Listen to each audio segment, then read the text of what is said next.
do you think the F2 is? This way.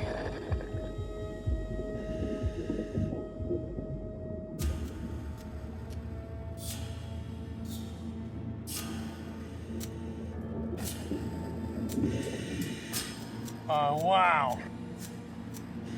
This is the F2. We found it. It's incredible to see something that big underwater.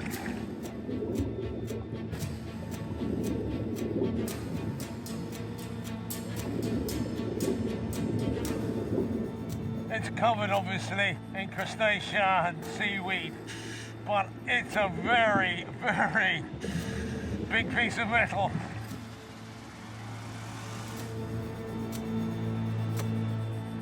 The wreck's name is the key to its origin. Ross, we are on a ship called the Flottenbegleiter number 2, or F2. It's a German boat. Absolutely, Ross. The German ship. Flottenbegleiter's ships were a class of German escort vessel used by the Nazis to run alongside battleships. These experimental vessels were ambitious, over-engineered, and heavily armed. This 10-centimetre gun would have been on the forward part of the ship, and there's the defences around the barrel.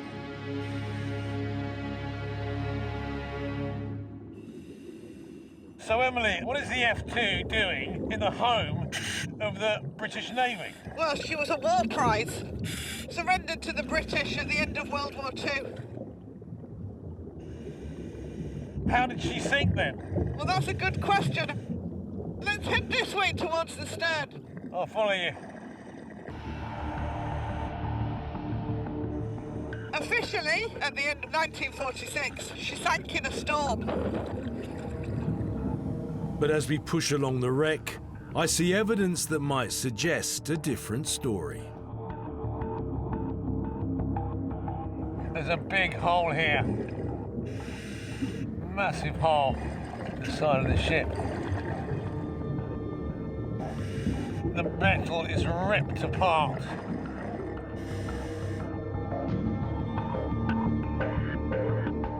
We're approaching midships here, Ross. Actually, out to the side of us is what was one of the gearboxes that's been blown straight out to the side of the ship.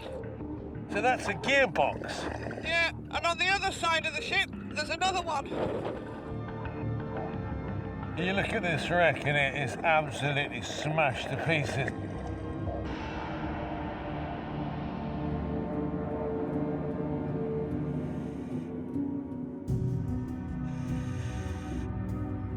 There is a local legend that says, given that she's anchored really close to the shore here, that locals were rowing out at night and robbing stuff off her. And then they deliberately sunk the ship at the end of the war, so that they wouldn't be caught. I like that version of the story the best. Yeah, so do I.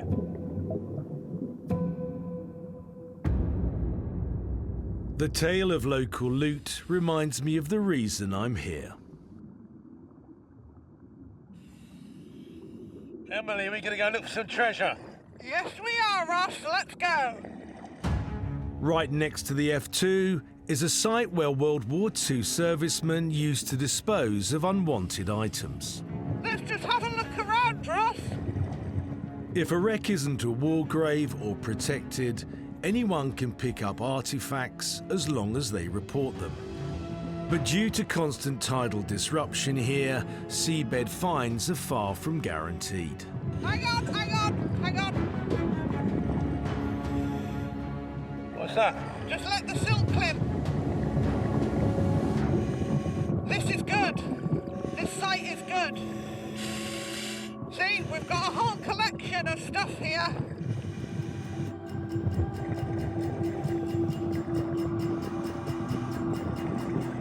I think they're shell cases.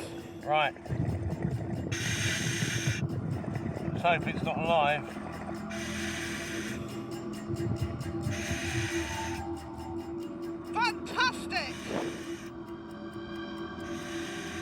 it's difficult to estimate the caliber of it, but it's sort of like a 30 cal in modern measurements, but obviously this was done in imperial times, so don't know.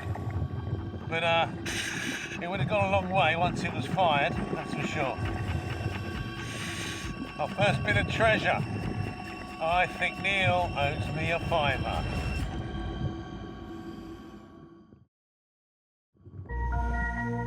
But the shell is just the beginning. Pure, rich cream. There we go. Can you imagine that some guy at some point drank this and then threw it over the side? Okay.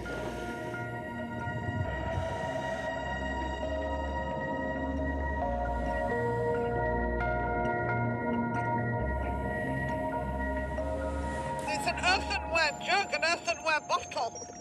Fantastic find. Newcastle Breweries. Brown ale, no doubt.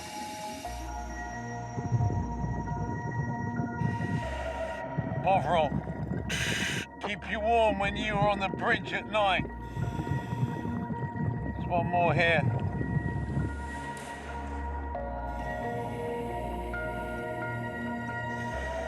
Half a cup. Look at this, Ross. The other half. Cup of tea, Ross. Cup of tea.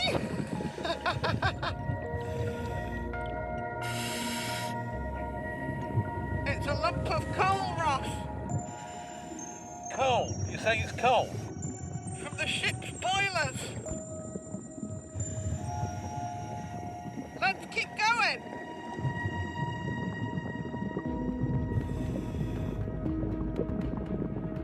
Look at this, Ross. Can you see what it is?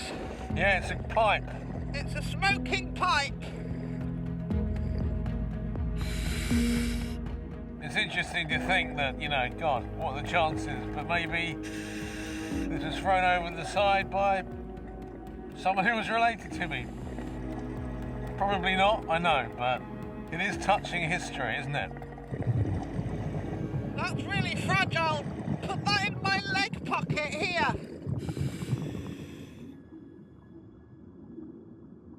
We got quite a treasure trove now. If I could stay down here exploring all day, I would. But all too soon, I'm running low on air. Yeah, I'm on 100 bar. Oh, As we ascend, there's time for a last pass of the wreck that looms over the treasure site. The Flottenbegleiter 2. It's quite amazing just to touch the steel of this ship. To think of the people that once lived on it, that may have died on it, and just how brave those young men would have been to step on a vessel like this and go to war, knowing that some of my family lost their lives in the Second World War. It doesn't really matter whether this is German or Allied. It still feels quite emotional to touch a piece of history like this.